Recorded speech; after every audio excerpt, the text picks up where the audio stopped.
this segment. We're going to move on to the second segment. That was really a productive segment, wasn't it? Keep yapping, man. The people understand, Joe. They sure 47 years you've Joe- done nothing. They understand. All right. States Joe Biden. Folks, how are you?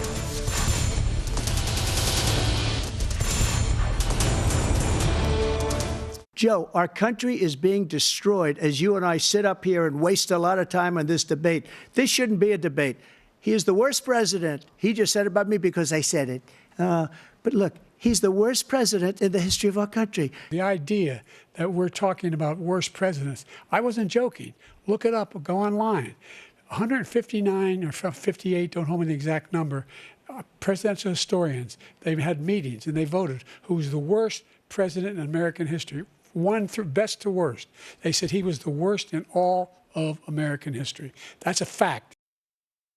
With the COVID, with dealing with everything we have to do with, look, if we finally beat Medicare. I really don't know what he said at the end of that sentence. I don't think he knows what he said either. 자, 오는 11월 미 대선을 앞두고 첫 TV 토론이 있었는데요. 바이든 대통령과 트럼프 전 대통령에 대한 평가는 극명히 엇갈렸습니다. 허준영 서강대 경제학부 교수 전화 연결해서 자세한 얘기 나눠보겠습니다. 안녕하십니까? 네, 안녕하세요. 예. 그 교수님, 이 미 대선이 11월 치러지는데 이 대선을 앞두고 처음 열리는 TV 토론인 만큼 양 진영 모두 상당히 준비를 많이 했고 신경을 많이 썼는데 자, 미 언론도 그렇고 미국 내에서 나오는 거는 트럼프 캠프의 압도적 승이다. 이제 이런 평가가 지배적입니다. 교수님도 혹시 이 TV 토론을 좀 지켜보셨나요? 나름의 평가를 한다면 어떻게 누가 더 잘했다 이렇게 보십니까? 네, 전반적으로 봤을 때는 트럼프 전 대통령이 조금 더 잘한 토론으로 보이고요. 예. 사실 그 토론의 내용 자체는 뭐 두 분이 그렇게 크게 이전과 달라진 점은 없었습니다. 다만 4년 전에 이 두 분이 붙었을 때에 비해서 제가 느낀 점은 바이든 대통령은 조금 쇠락했고 트럼프 전 대통령은 조금 더 예전보다 성숙했다라는 생각이 들었습니다. 예. 그렇게 생각한 이유는 어쨌든 트럼프 대통령은 전에 가지고 있던 어떤 단점들, 예를 들어서 쉽게 흥분을 한다거나 흥분을 했을 때 막말을 한다거나 이런 것들을 굉장히 자제하는 모습이었고요. 반면에 바이든 대통령은 굉장히 상대방의 그 공격을 듣는 표정을 보면 굉장히 조금 약간 영혼이 조금 빠져나간 듯한 표현들을 계속 보여서 이 건강상의 고령상의 문제가 계속해서 이렇게 이슈가 되는 것이 아닌가라는 생각이 들었고요. 예. 최근까지 미국 전국 단위 그 여론조사를 보면 트럼프 전 대통령이 약간 더 유리한 상황이었는데 전반적으로 그 정치학자분들이 하시는 얘기 좀 들어보면 그래도 결국은 중도층에 있는 분들이 마지막에 가면 선거 근처가 가면 어쨌든 간에 트럼프 전 대통령의 2탄을 보고 싶지는 않아 할 것 같아서 결국은 예.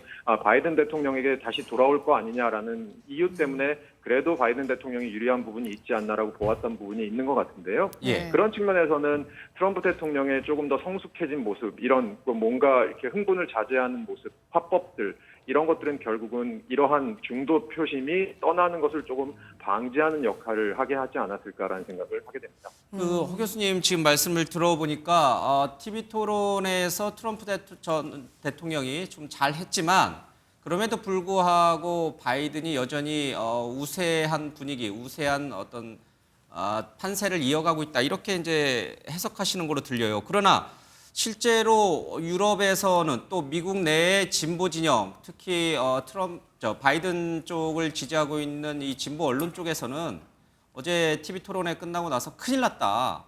이러다 트럼프 2기가 등장하는 거 아니냐. 그러니까 유럽도 그렇고 미국 내에서도 그렇고 불안감이 굉장히 커진 건데 그 부분은 교수님이 설명하신 뉘앙스랑은 조금 다른 것 같아요. 네, 그런 측면에서는 사실 민주당 내부에서 그런 목소리가 나왔던 것이 사실이고요. 예. 실제로 물리적으로 후보 교체가 가능하냐 안 하냐, 그럼 사실은 물리적으로는 가능합니다. 예를 들어서 올 8월에 시카고에서 미국 민주당 전당대회가 예정되어 있는데요.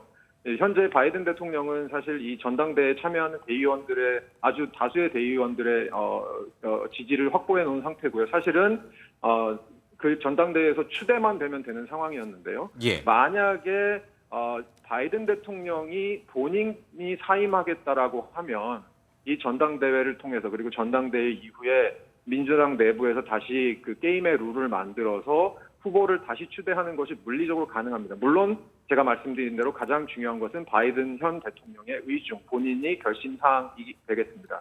그런데 사실은 여러 가지 이슈들이 있습니다. 예를 들어 그렇게 되었을 때 새로운 인물이 등장했을 때 기존의 바이든, 카밀라 해리스 캠프가 모아놓은 대선 자금, 정치 자금 같은 것들은 그럼 그쪽으로 갈 수 있느냐? 사실 그쪽으로 갈 수가 없거든요. 그런 예. 측면에서 여러 가지 현실적인 디테일 측면에서의 어려움들은 분명히 있는 상황이고요. 그런 측면에서 민주당 일부에서 또 다르게 나오고 있는 얘기는 후보를 바꾼다고 해도 이긴다는 보장도 없고 예. 후보를 바꾸는 상황에서 벌어질 여러 가지 혼란도 있을 수 있으니 네.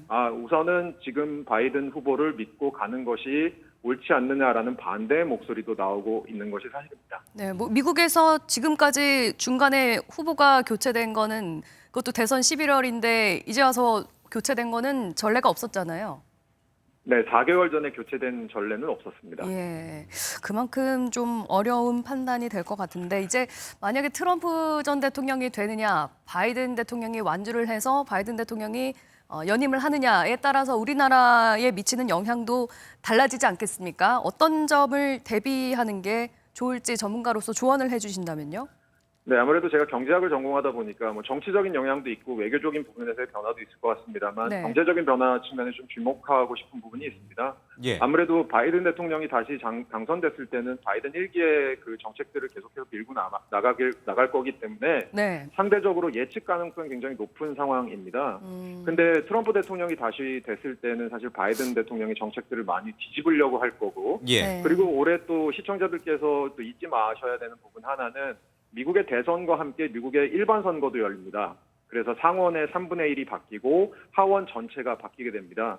근데 지금 전반적으로 미국 내에서의 관측은 역학구도가 조금 공화당이 상하원을 좀 더 유리하게 가져가는 것으로 보고 있습니다. 예. 그런 측면에서는 사실 이 공화당 의원들이 어떻게 움직이냐도 굉장히 중요할 것으로 보이는데요. 예. 예를 들어서 저희는 전략적인 아이러니 같은 걸 좀 생각해 볼 수 있습니다. 예. 예를 들어서 뭐 트럼프 대통령이 다시 당선이 된다고 하더라도 바이든 대통령 행정부 때 우리나라 기업들이 뭐 미국 내 공장도 짓고 굉장히 뭐 인플레이션 감축법이나 반도체법 이런 것으로 인해서 미국에 공장을 많이 지었잖아요.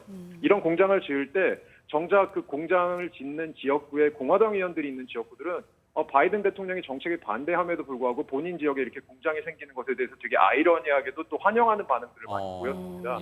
그러니까 이거는 사실은 어떻게 보면 우리가 뭐 칼로 무 자르듯이 좋은 거다 나쁜 거다라고 생각할 수 있는 거라기보다는 예. 굉장히 미리 로비를 하고 미리 여러 가지로 우리의 그 레이더망을 좀 연결해 놓음으로써 그쪽에 각각의 지역들의 어떤 흐름들이 있는지 이런 것들을 통해서 조금 여론도 만들고 우리 기업들의 향후 행보, 특히 대통령이 바뀌는 데서 오는 어떤 불확실성 같은 것을 조금 최소화하는 방향으로 미리 움직일 필요가 있을 것으로 보입니다. 예. 예.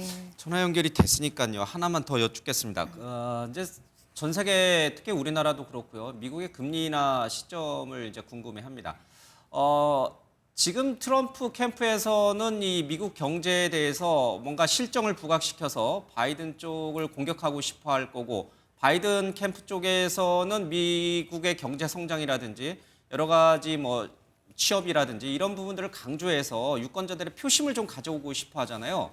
네. 미 연준이 이런 양쪽 캠프의 뭐 정치적인 유불리를 고려해서 금리를 내리거나 또는 올릴 가능성은 없겠지만 그럼에도 불구하고 미 대선과 미 연준의 기준금리 인하 조치는 좀 연관이 있다고 보세요? 또 금리는 언제쯤 내릴 거로 보세요? 우선 가장 최근에 나온 미국의 개인 소비 지출 물가 지수, 저희가 PCE 지수라고 예. 하죠. 이건 시장의 기대치만큼 2.6%로 나왔고요. 뭐 그런 측면에서는 지금 최근 들어서 나오는 4월, 5월 미국의 인플레이션 숫자 자체는 시장의 기대 혹은 시장의 기대보다 약간 하회하는 순으로 나오고 있습니다. 예. 그런 측면에서는 연준이 제가 생각하기에 첫 금리 인하는 이렇게 인플레이션의 숫자가 시장의 기대 혹은 연준의 기대와 비슷한 숫자들이 한 3-4번 정도 쌓이면 예. 인플레이션이 잘 내려오고 있다라는 어떤 판단 하에 금리 인하를 단행할 것으로 보이고요. 예. 제가 보기엔 그렇게 봤을 때 첫 번째 금리 인하는 데이터가 조금 더 쌓인 후인 한 9월쯤으로 보고 있습니다. 9월이요. 예. 네, 9월이라고 생각을 하면 또 미국 대선 바로 전이라서 어떻게 예. 보면 좀 정치적인 해석도 있을 수 있을 것 같은데요. 예. 저는 앵커께서 방금 전에 말씀해 주신 대로 미국의 연준은 사실 사실은 다른 그 어느 나라의 중앙은행에 비해서 독립성도 높고 그렇고 정치적인 이유 때문에 금리를 변동시키는 일을 하지는 않을 거라고 판단하고 있습니다. 오히려 중요한 것은 미국의 인플레이션 숫자가 얼마나 잘 내려오느냐, 그리고 미국의 노동시장이나 여러 가지 지표들이 어느 정도 버텨내주느냐에 달려 있는 것 같고요. 예. 그런 측면에서 미국의 금리 인하가 한 9월쯤 첫 금리 인하가 있지 않을까라고 생각을 하고 있습니다만 전반적으로 보았을 때 첫 금리 인하 이후에 추가 금리 인하의 속도나 폭은 그렇게 빠르거나 크지 않을 것으로 보고 있습니다. 네, 예. 알겠습니다. 오는 11월에 있을 미국 대선부터 하반기에 금리 인하까지 이어질지 전망 들어봤습니다. 허준영 서강대 경제학부 교수였습니다. 말씀 감사합니다. 고맙습니다. 네, 감사합니다.